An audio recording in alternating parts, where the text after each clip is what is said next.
les petites jantes du poteau qui sont arrivées. Ah, c'est beau ça.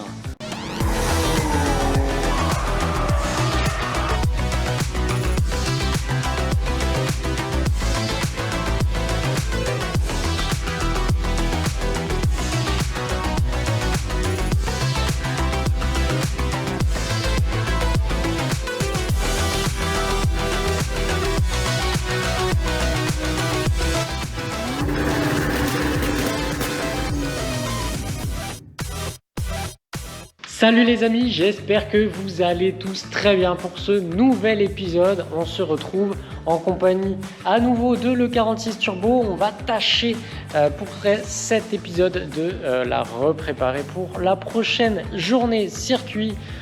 On va tâcher de lui faire sa petite vidange comme je te l'expliquais avec de la 1060 et un peu de P18. Et puis j'ai commandé donc les nouvelles gommes, les nouveaux pneus puisque tu as bien vu que nos anciens pneus étaient bien fatigués. On va repartir sur des pneus route mais avec de la gomme bien tendre, bien fraîche, histoire que ça accroche quand même un peu mieux. On passera sur des pneus semi-slick un petit peu plus tard. Aussi, je tiens à remercier au passage tout particulièrement les 2 abonnés qui nous ont rejoints de Lyon, qui ont fait la route de Lyon et qui nous ont rejoints sur piste lors de l'événement avec le baptême de l'E46 Turbo. Bref, un grand merci à eux d'être venus, un grand merci à eux d'avoir partagé ce moment. Et puis c'était très très cool de vous voir les gars. N'hésitez pas, s'il y en a parmi vous qui sont dans le coin lors d'un prochain roulage, il n'y a pas de souci pour venir. C'est toujours un plaisir de vous rencontrer et d'échanger avec vous, donc il n'y a pas de souci là-dessus.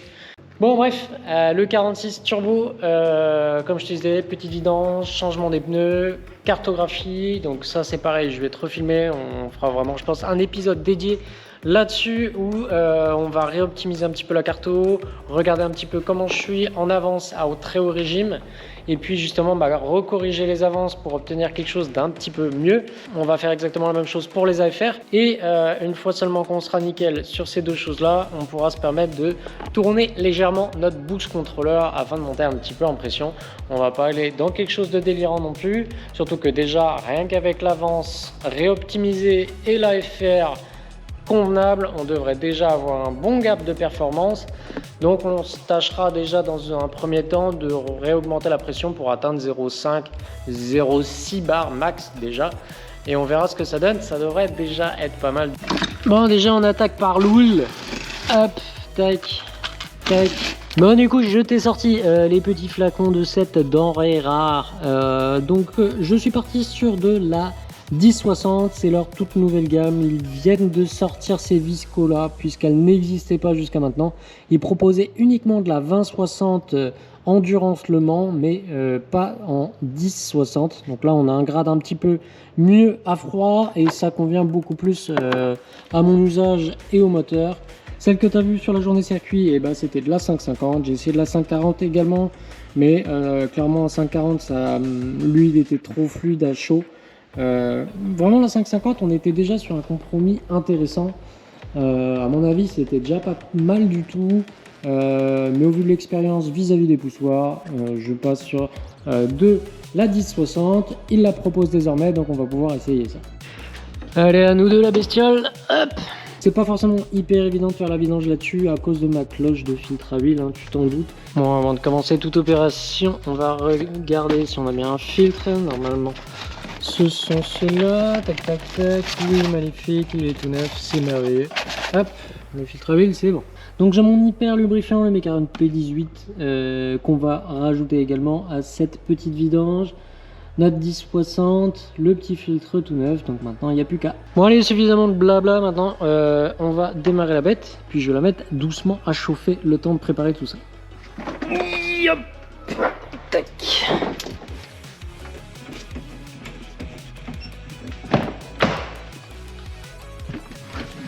Bon, on l'a pas démarré depuis quelques jours, mais on va pas amorcer l'huile plus que ça, on va voir comment ça se comporte justement.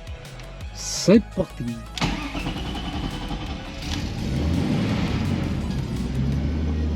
Bon, on va laisser tout ça chauffer gentiment.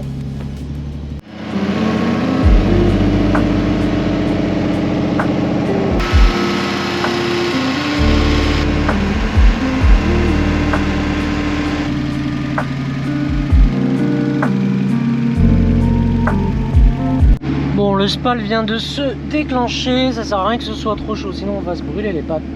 On va peut-être attendre un peu plus parce que je vais pas pouvoir vidanger tout de suite. Le temps qu'on s'occupe du filtre à huile, je vais attendre qu'elle atteigne gentiment les 70 degrés. Allez, on y est. Hop.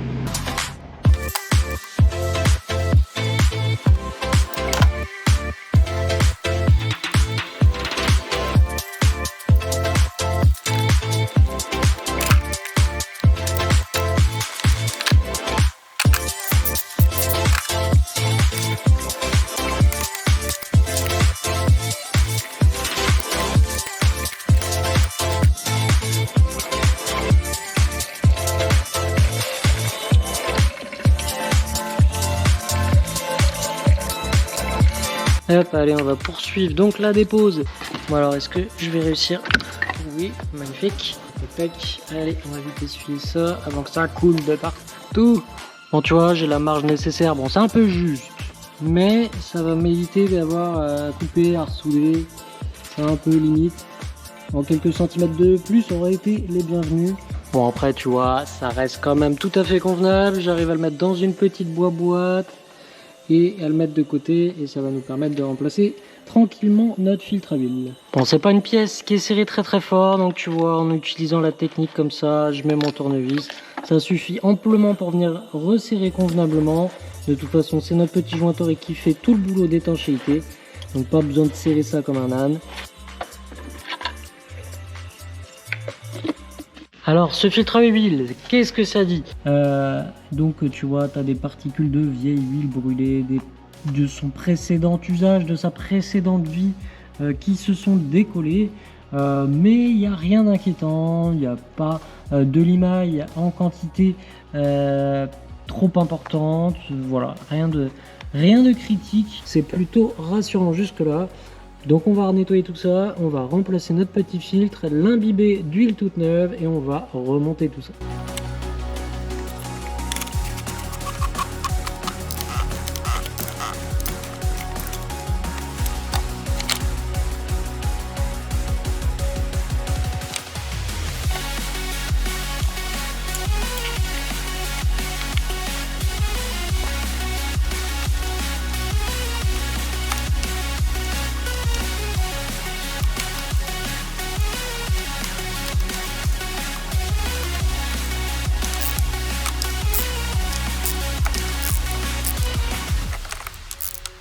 Le filtre à huile, ça y est, c'est changé. Tu as vu qu'il y a un petit peu de boulot pour faire son remplacement, mais bon, ça se fait avec l'habitude. Bon, là maintenant, désormais, je pense que notre huile, elle a amplement eu le temps de retomber dans notre carter d'huile. Elle est toujours bien chaude et suffisamment fluide pour bien s'écouler, donc on va en profiter pour vider notre carter d'huile.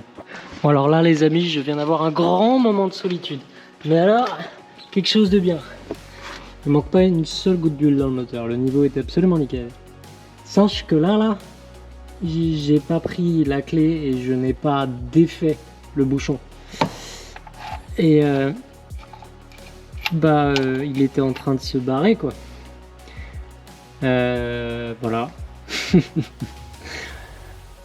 Alors, est-ce un oubli de ma part? Est-ce un manque de serrage de ma part? Ou alors, est-ce qu'il s'est littéralement desserré tout seul?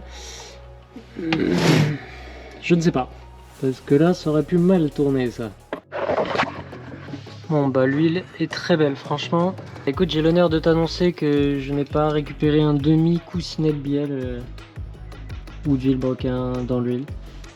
Donc, c'est déjà une bonne chose.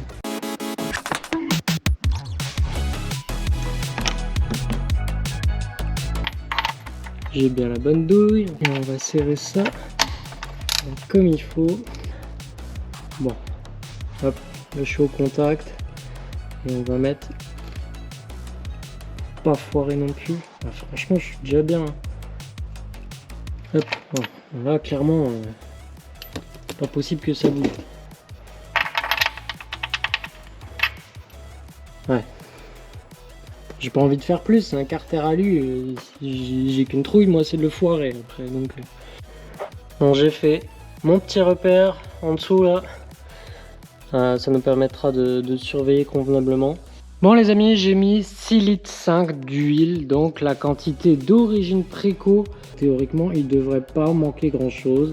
On en a même un peu trop sur la jauge, mais notre circuit d'alimentation en huile n'est pas totalement réamorcé. Pour éviter le démarrage du moteur, ce que je fais, c'est que je mets pied planche. J'accélère à fond et moi, dans ma stratégie de calcul, ça me coupe l'injection et du coup ça empêche le démarrage du moteur. C'est exactement ce qu'on veut. On va couper le maximum d'accessoires pour préserver la batterie et bah écoute, on va essayer de faire monter cette pression d'huile.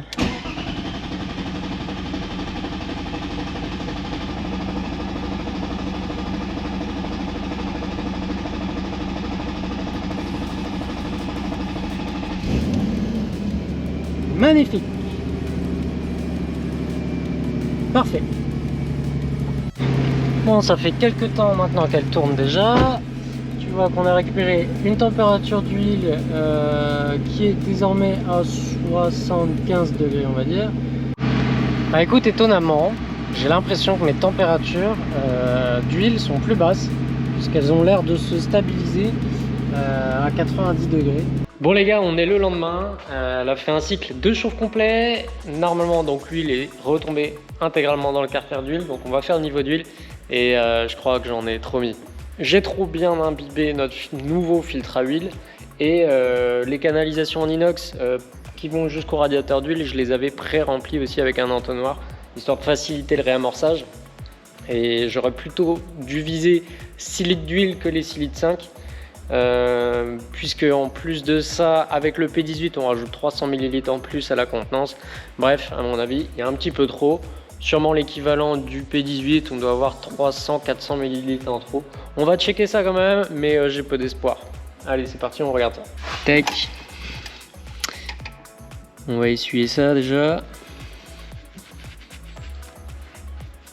Hop, et voilà, gagné. Sans surprise, on va devoir retirer un petit peu. Bon, c'est pas dramatique. Et je vais te montrer à ce propos une petite chose. Une petite pompinette pour faire des vidanges par aspiration. Ça coûte à peine 20 balles sur Amazon. Donc voilà, c'est l'occasion et la situation idéale pour faire ça. Ça évite d'avoir à redéfaire notre bouchon, risquer de le foirer, risquer de ne pas pouvoir le remettre à temps. Bref, et puis retirer la contenance un peu au feeling. Là, clairement, ça va nous faciliter grandement la tâche. Du coup, la petite pompinette, elle est là. Tu as un petit interrupteur, un cordon d'alimentation flexible. Ça te permet même de te brancher directement dans le compartiment moteur. Bon, c'est là qu'on va voir si la longueur est suffisante. En tout cas, le diamètre, tu vois, c'est impeccable. Hop. Alors, est-ce que je suis dans le fond du carter? J'ai bien l'impression. On va voir ça de suite.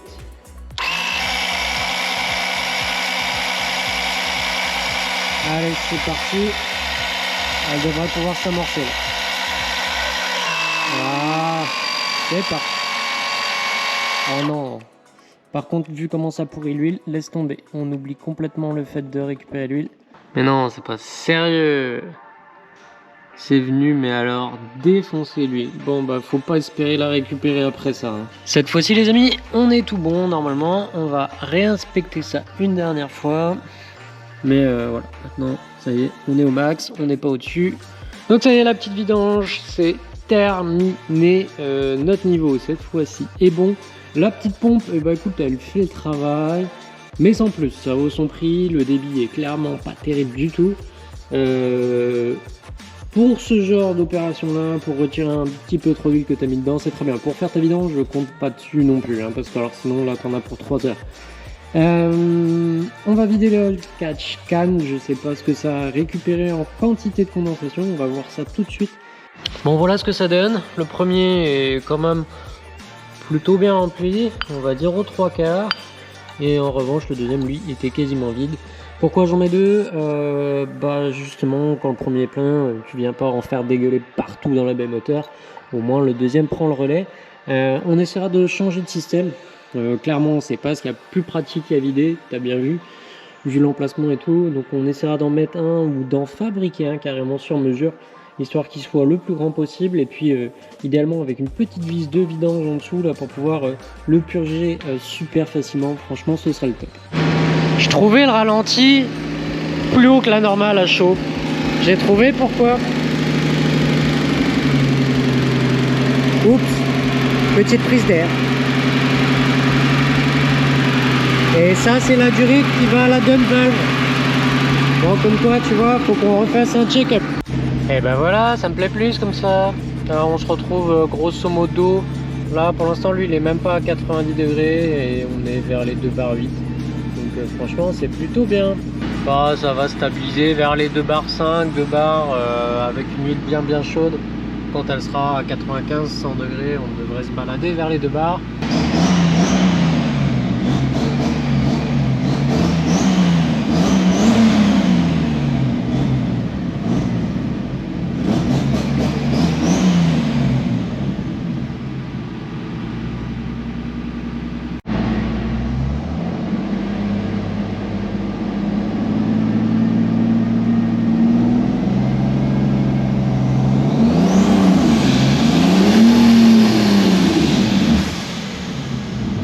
Les amis, on va clôturer ce petit épisode là-dessus pour la repréparation de notre E46 Turbo. On aura pu faire donc sa petite vidange avec la nouvelle Visco qui a clairement apporté du bénéfice. On aura pu faire la vidange de nos oil catch can, refaire un petit check-up partout.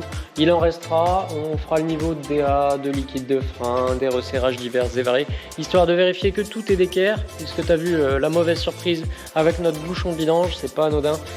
Donc on va refaire un tour complet, histoire de s'assurer d'éviter toute mauvaise surprise pour le prochain track day. À ce propos, on posera peut-être un petit élément sympathique au niveau du carter d'huile, au niveau notamment de notre bouchon de vidange. On viendra le remplacer par un système dédié à la compétition pour faire des vidanges rapides. C'est ce que j'ai posé sur le 92 et ça c'est du bonheur. Tu viens plugger, tu fais un quart de tour, tu vidanges dans la plus grande propreté, la plus grande sérénité et sans te brûler. Franchement, ça vaut assez cher pour ce que c'est. Mais alors c'est tellement bien à l'usage. On récupérera peut-être celui de le 92, je vais voir, parce que bon, ça vaut cher pour ce que c'est. Malgré que ça apporte vraiment quelque chose de cool. Donc on verra, on fera peut-être un petit peu de recyclage. Sur ce, moi les amis, je vous dis à très vite. À la semaine prochaine. Ciao.